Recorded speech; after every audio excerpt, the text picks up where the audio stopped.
This is lesson 57 for course 1, adding and subtracting fractions in 3 steps. So step 1, make sure your fraction has common denominators. Step 2, the operation, in this case adding and subtracting. And step 3, simplify or lowest terms. So we're going to look at this one first. This is 1/2 add 2/3. Okay, so looking at this fraction, I cannot get 2 to get to 3. I cannot times 2 by anything to make 3, and I cannot times 3 by anything to make 2 or divide it to make 2. So I need to change both of these denominators. So how I'm going to do that is I'm going to do the opposite fraction by the opposite denominator. So this fraction is all going to be timesed by 3 because as its opposite denominator, and this fraction is all going to be timesed by 2. Now, all of this should be a little bit of review for you. This is almost a lesson of practicing skills you've already learned. So I'm not going to go through it in huge detail. So my new fractions are 1 times 3 is 3, 2 times 3 is 6. Add 2 times 2 is 4, 3 times 2 is 6. I now have common denominators. There's my step 1. Okay, there's 1 done. Step 2. Operation add or subtract. So this is now my 3/6, add my 4/6, and I'm going to add them all up. 3 plus 4 is 7.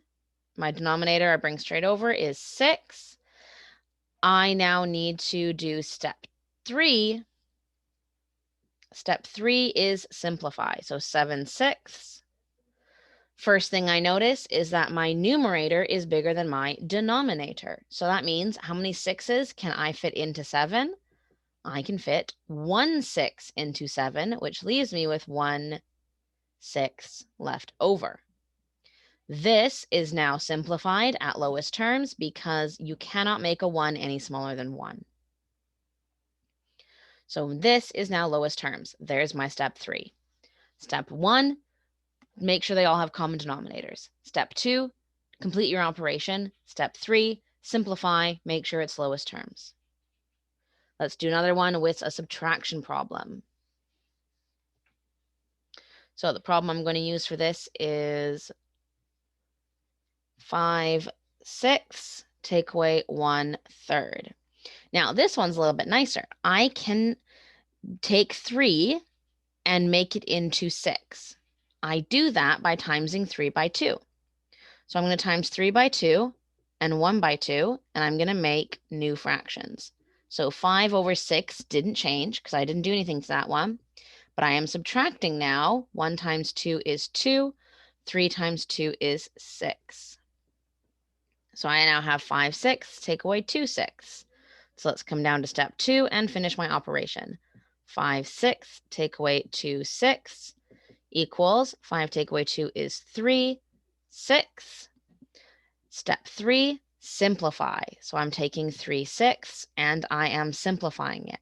Is there a number I can divide both of these numbers by?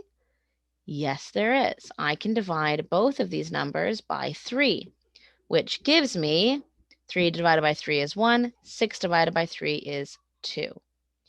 This is now my lowest term, and it has been simplified because, again, you can't go any lower than 1. One more time. Step 1, make sure they have common denominators. Step 2, do your operation, add or subtract. Step 3, simplify, lowest terms. That is lesson 57, adding and subtracting fractions, 3 steps.